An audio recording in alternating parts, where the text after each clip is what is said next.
who are the people that dealing with these drugs? I will tell you before Nigerians came in. I will tell you. For instance, the port of Durban, why Indians monopolized Durban? Indians, quote me, it's not a hidden story. We are bringing in drugs from India to South Africa, and they were distributing this drug to US and Europe from South Africa. South African passport was visa-free to Europe and every corner, except America, they were using visa. So the Indians found Durban port a very good area to do their business. They did it even in Nigeria in the 80s and 90s. You know?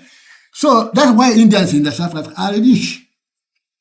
The black South Africans, because of their stupidity, didn't know what was happening behind their backs. That's when they take over Durban, because Durban is India. A heroine from India.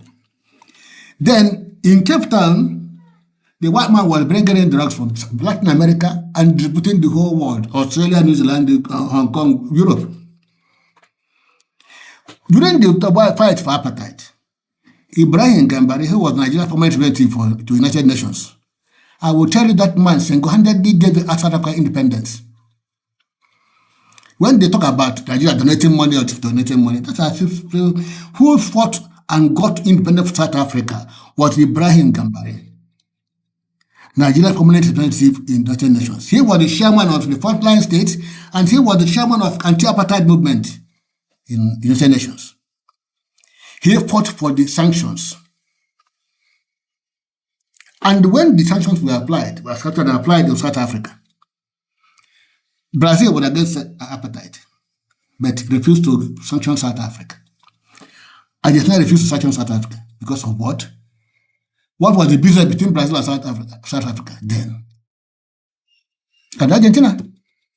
And the white man was buying drugs from them to Australia and other places. For that, for all the years of sanction, Rand was strong.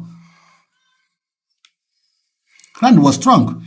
When everybody was raising the hell in United Nations, South Africa rushed to do one film they called Krugerbond and claimed they were printing gold coins and selling in the London embassy. To the London embassy. Gambari said it's not enough. They should be probed. It was a pressure to probe South Africa when the whole world was to agree and set up the panel that made Pickett Butter to rush to the prison to go and meet Mandela. Without notice, the prison gate was opened and Mandela came out to meet these people. And they were negotiating to how to run government of Nigeria. 1 month or two after the visit, Mandela was released and they formed their government in 1998. They did the election. The same Mandela won. And the Pickett Butter ran away to avoid the probe. So, but this foolish, ugly idiot who called himself Buthelezi, he knew, but he was a pointing figure because he didn't like Nigeria for supporting ANC. So immediately the thing ended, his eyes was on Nigerians. Send them away. They were drug dealers. And I'm afraid I told him that time that this drug had been here before these people came. Today, their boys are on the street again, shouting Nigeria. Does Nigeria produce drug? How could Nigerians bring drugs to South Africa? If they were talking about Indian hemp, I can say yes, they can bring it from Nigeria. But talking about drugs, they don't see Bolivians. They don't see Colombians. They don't even see Latin American people who come to their country. But they could see Nigeria. You just give the dog a bad name. They know what is happening. They know what is happening. I don't give you facts now. You can I think maybe if you Google, you can find it there. Wow. Sir, it's a very... Why did they go to prison to go and negotiate with Mandela? Ask the South African government. They should tell you, because it's an open secret. It's an open secret. It's not that I manufactured it.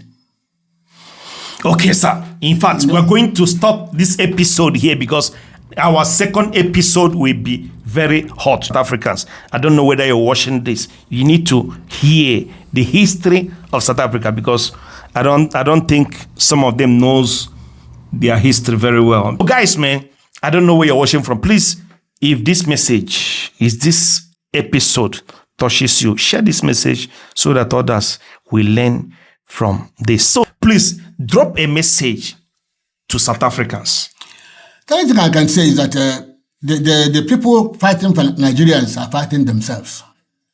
Because Nigeria is a great country with diverse cultures and educational backgrounds. So there are a lot of things they can, if they want, they can learn from Nigerians. And I believe it will lead to a very serious political revolution in South Africa. You know? And if they don't retrace their steps, I'm seeing a very dangerous future for South Africa.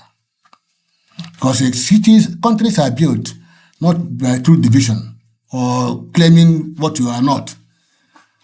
Countries are built with intelligence, knowing where you are coming from and then know where you want to go and try to find a way to get there. All right. Okay, thank you, sir. And please subscribe and drop your comments. I'm still here, Chief X. See you guys on our next episode.